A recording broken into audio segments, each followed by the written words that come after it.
Hello everyone. उम्मीद है सब अच्छे होंगे। मेरे यूट्यूब चैनल पे आपका स्वागत है। बहुत अच्छे से पढ़ना।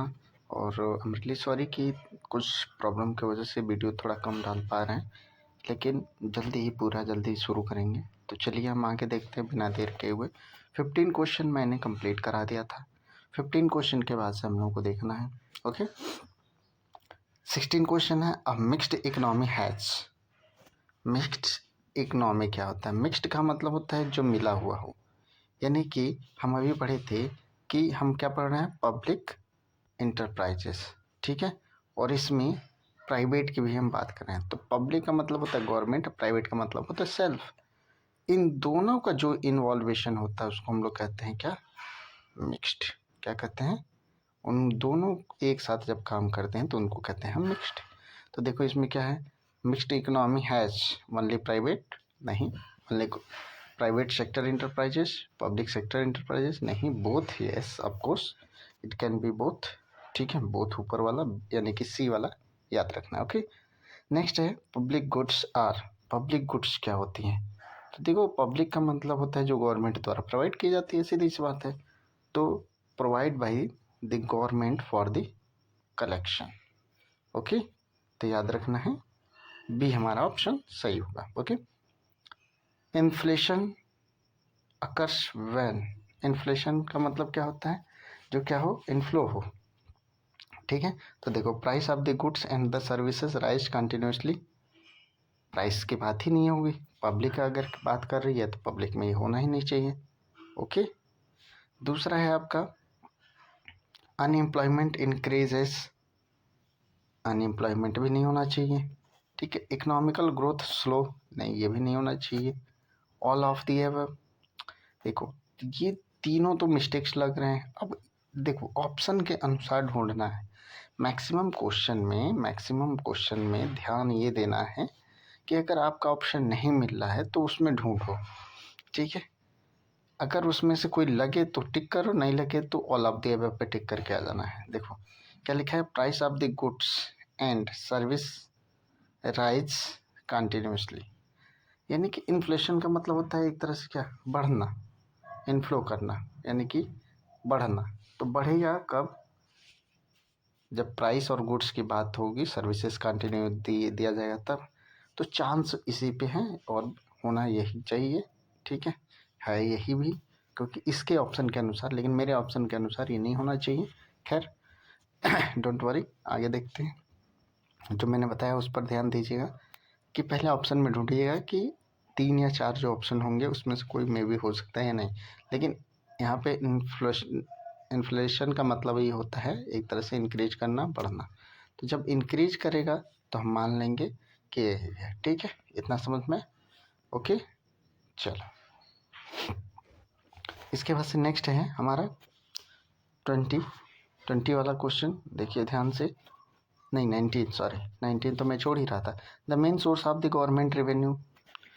देखो मेन सोर्स तो टैक्स ही है भैया, सीधा सा बात है। हम लोग तो बचपन से पढ़ते हुए आए हैं कि टैक्स गवर्नमेंट का मेन सोर्स होता है, और इसीलिए जीएसटी भी लगाया गया है ताकि लोग ज़्यादा से ज़्यादा क्या दे सकें, टैक्स दे सकें, और गवर्नमेंट की जो रेवेन्यू है जनरेट हो सके। ओके,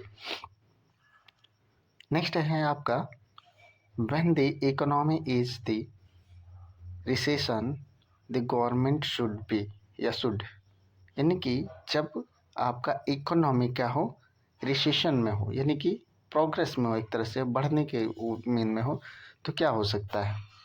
देखो रिड्यूस स्पेंडिंग, घटेगा ही नहीं, ठीक है। इंक्रीज इंटरेस्ट रेट, ये भी नहीं होगा, ठीक है। Increase spending and reduce taxes. देखो इंक्रीज स्पेंडिंग यानी कि हमारा खर्चा बढ़ेगा, और टैक्सेस क्या करेगा, वो रिड्यूस करेगा, यानी कि एक तरह से एक बढ़ाएगा और दूसरा क्या करेगा, कम करेगा, ठीक है। तो ये मिक्स्ड में हो सकता है, ये दोनों हो सकते हैं। और इंक्रीज टैक्सेस, नहीं भैया टैक्स इंक्रीज कर देगा तो क्या मतलब बनता है? तो सी वाला ऑप्शन सही है, और यही आपका दिया हुआ है। देखो हम बार बार के ही पिछले वीडियो में बता रहे थे कि हम इसलिए इस चीज़ को ऐसा करके बैठे हैं, ठीक है। आपका जो ये बनाए हैं पीपीटी, ठीक है, यानी कि पीडीएफ, उसमें आंसर नीचे इसलिए लिख दिए हैं ताकि आपको जब मैं एक्सप्लेन करूँ, जैसे इस टाइप का एक्सप्लेन कर रहा हूँ, बता रहा हूँ, तो उस चीज़ को और क्लियर हो।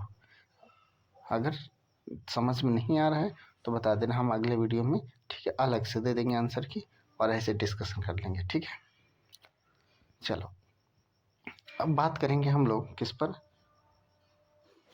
Trade and global economy.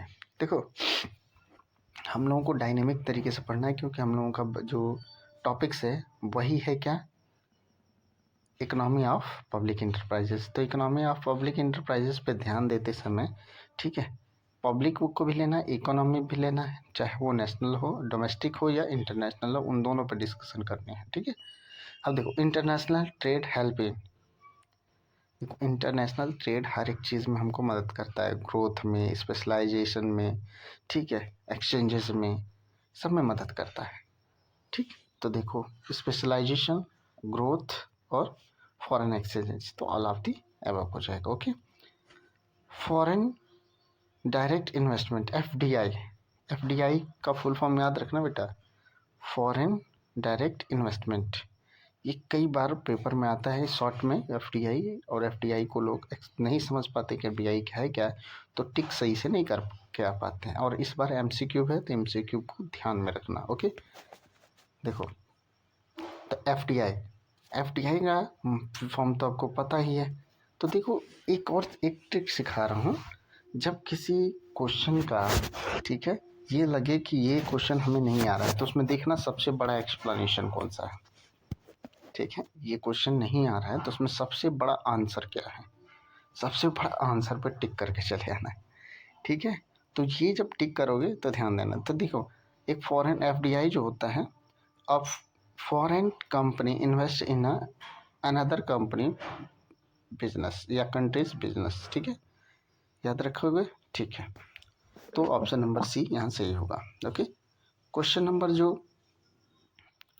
23 है ठीक है, वो बता रहा है कि the world bank helps countries by, क्या कंट्री में वो करता है, देखो लोन प्रोवाइड करता है और डेवलप में मदद करता है। ठीक है, कंट्रोलिंग इन्फ्लेशन, ये भी हो सकता है। ठीक है, प्रिंटिंग मनी करेंसी नहीं, नन ऑफ द, देखो ये दोनों तो नहीं होगा, लेकिन तीसरे का एक बार चांस बनता, बी का चांस एक बार बनता है। ठीक है, इन्फ्लेशन, सॉरी कंट्रोलिंग इन्फ्लेशन।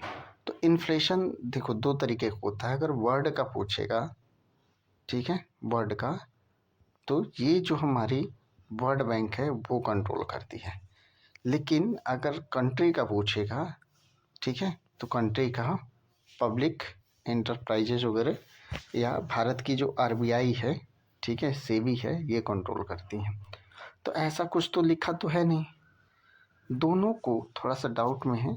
एक बार थोड़ा सा आप गूगल कर लेना, गुलू ठीक है, गूगल कर लोगे तो समझ में आएगा।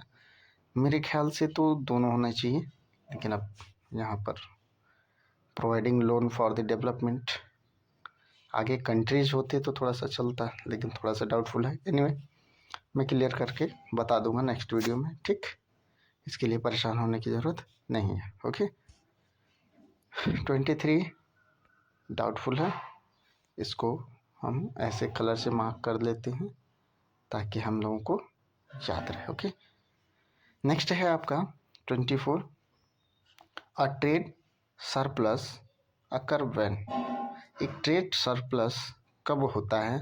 देखो a country export more than it's import, अपने कंट्री में ज़्यादा गुड्स खरीदने के बजाय दूसरे कंट्री को बेचना ही क्या कहलाता है, हमारा ट्रेड सरप्लस कहलाता है, अगर इंटरनेशनल मार्केट में हम पढ़े हैं तो। ठीक है, क्योंकि यहाँ ग्लोबल इकोनॉमिक की बात कर रहे हैं। ठीक है, ग्लोबल, और ग्लोबल के अगर हिसाब से देखा जाए बेटा, तो ऊपर वाले में ठीक है ये वाला सही होगा पहला, लेकिन अब ग्लोबल की बात कर रहा है तो थोड़ा सा सोचना भी तो पड़ेगा। ठीक, ग्लोबल की बात कर रहा है तो 23 में भी ए हो जाना चाहिए और ए होगा। ठीक है, लेकिन अब एक बार गूगल कर लेना, देख लेना। ओके, और 24 में आपका क्या हो जाएगा, जब आप कोई गुड्स इंपोर्ट कम और एक्सपोर्ट ज़्यादा करोगे तो उस समय हमारा सरप्लस होगा। ओके, यानी कि खरीदेंगे कम और बेचेंगे ज़्यादा प्रॉफिट में, तो वो वहाँ सरप्लस होगा। अब 25 है, dumping in the international trade refer to. ठीक है, डंपिंग का मतलब ये होता है एक्सपोर्टिंग गुड्स। ठीक है, एकदम कम प्राइस पे अपने देश से गुड्स को कम प्राइस पे क्या करना, एक्सपोर्ट करना। ठीक है, तो देखो क्या है, पहला ही सही हो जाएगा, exporting goods at very low price. ठीक है, कम। देखो कोई भी देश हमारे देश से गुड्स तभी खरीदेगा जब उसको उसके कंट्री से हमारे कंट्री में क्या होगा, सस्ता होगा। क्या होगा, सस्ता होगा। ओके, ये बात समझ में। नेक्स्ट है, which organisation regulate the global trade. कौन से ऑर्गेनाइजेशन हमारे यहाँ ग्लोबल ट्रेड, ठीक है, क्या करता है, रेगुलेट करता है। तो याद रखना WTO। ठीक है, वर्ल्ड ट्रेड ऑर्गेनाइजेशन क्या होगा, एक minute, world trade organization. Okay, तो याद रखना WTO। इसको याद रख लेना। ठीक, नेक्स्ट है, an example of a capital investment industry intensive industries. ठीक है, तो याद रखना जो कैपिटल इंटेंसिव के मतलब पर्पज से कोई भी बिजनेस चलाई जाती है, तो कैपिटल इंटेंसिव का मतलब होता है केवल कैपिटल को बनाए रखना। तो हमारा हो जाता है रिफाइनरी, IT सेक्टर हो गया नहीं, एग्रीकल्चर हो गया नहीं। ठीक है, नेक्स्ट है, which of the following is characteristics of the development या डेवलपिंग इकोनॉमी। डेवलपिंग इकोनॉमी का मतलब होता है कि वो कंट्री क्या कर रही है, ग्रोथ नहीं कर रही है। ठीक है, उसकी जो इन्फ्लेशन है हाई नहीं है। ठीक है जी, अच्छा, ठीक है, हाई नहीं है। तो याद रखना है कि जब उसका इन्फ्लेशन हाई नहीं है तो वो कंट्री क्या है, डेवलपिंग है। तो डेवलपिंग में कौन सा आएगा, हाई नहीं है तो क्या होगा, लो होगा। ठीक है, हाई नहीं है तो क्या होगा, लो होगा। और इसमें ढूंढ लो, लो है क्या, थर्ड। ठीक है, low industrialisation. Okay, and last one, second last, क्योंकि एक दिन में हमने कहा था 15 ही पढ़ाएंगे, ज़्यादा नहीं पढ़ाएंगे, तो ध्यान देना, क्योंकि 15 ही आप लोगों के लिए बहुत ज़्यादा, पढ़ते तो हो नहीं, तो पढ़ लो बस इतना, कोशिश करना कि 15 मिनट थोड़ा सा खुद पे समय देना। ठीक, आगे देखो, the exchange rate affects, exchange rate प्रभावित होता है, देखो इंपोर्ट से, एक्सपोर्ट से, फॉरेन इन्वेस्टमेंट से, और या तीनों से। तो याद रखना एक्सपोर्ट से भी हमारा क्या होता है, रेट अफेक्ट होता है। ज़्यादा अगर गुड्स हम बाहर बेच रहे हैं तो भी हमारे जो गुड्स का रेट होगा क्या होगा, इम्पैक्ट करेगा, यानी कि प्रभाव में रहेगा, एक्सचेंज रेट अफेक्टेड होगा। इंपोर्ट कर रहे हैं तो भी देखेंगे कि हमारे देश में इतने का गुड्स बिक रहा है, कब सस्ते में बिक रहा है तो हम बाहर से मांगे क्यों बताएं, खरीदें, तो वो भी अफेक्ट करता है। और फॉरेन इन्वेस्टमेंट, अगर आप किसी कंट्री में इन्वेस्ट कर रहे हो तो उस पर भी रेट क्या लगता है, अप्लीकेबल होता है। ठीक है, प्रभावित होता है। जैसे मान लो कि आप किसी फॉरेक्स में इन्वेस्ट कर रहे हो, फॉरेक्स मतलब फॉरेन ट्रेड में, तो आप ऑनलाइन इन्वेस्ट कर रहे हो तो देखते हो अपने यहाँ का कई हज़ार रुपया लेके बैठो तो वहाँ कुछ डॉलर होते हैं। ठीक है, यानी कि 80 रुपये लेके बैठो तो $1 होगा। ठीक है, तो इस हिसाब से आप देख लेना। ठीक है, कि समझ के क्वेश्चन को आराम से टिक करोगे तो हो जाएगा। ठीक है, जिसमें क्या हो जाएगा, ऑल ऑफ दी एबव हो जाएगा। ठीक है, आगे नेक्स्ट देखते हैं, the information sector mainly consist of, information system जो सेक्टर है वो कंसिस्ट है। ठीक है, वो इनफॉर्मल इंफॉर्मेशन मैंने पढ़ते हैं, इनफॉर्मल सेक्टर। इनफॉर्मल का मतलब एक होता है फॉर्मल, जो सेक्टर बताया था वो दो टाइप का बताया था, फॉर्मल, ठीक है, और एक होता है इनफॉर्मल। ठीक है, फॉर्मल में क्या होता है, हर एक चीज़ गवर्नमेंट के द्वारा नॉर्मली चलाई जाती है। ठीक है, एकदम रेगुलेट की जाती है। ठीक है, रेगुलेशंस में एकदम इक्वलिटी रहती है। और इनफॉर्मल में क्या होता है, अनरेगुलरिटी रहती है। ठीक है, इनफॉर्मल ही समझ में आ रहा है, फॉर्मल का मतलब होता है एकदम इक्वल लेवल में चलता है। तब इसमें देखो क्या होना चाहिए, रजिस्टर्ड बिजनेस, भाई वो तो फॉर्मल है, क्योंकि रजिस्टर्ड होगा तो नियम से चल रहे हैं। स्मॉल अनरेगुलेटेड इंटरप्राइजेस, अनरेगुलेटेड यानी कि रेगुलेट नहीं हो रहा है, चलो वो भी ठीक है, अभी देखते ही होना तो ही चाहिए। गवर्नमेंट ओन इंडस्ट्रीज, गवर्नमेंट का ओन खुद का नहीं, गवर्नमेंट का रहेगा तो देखो जब गवर्नमेंट का रहेगा तो रूल रेगुलेशन सब फॉलो करेगा, होना चाहिए बी। ठीक है, और बी तक ही हम रहने देते हैं।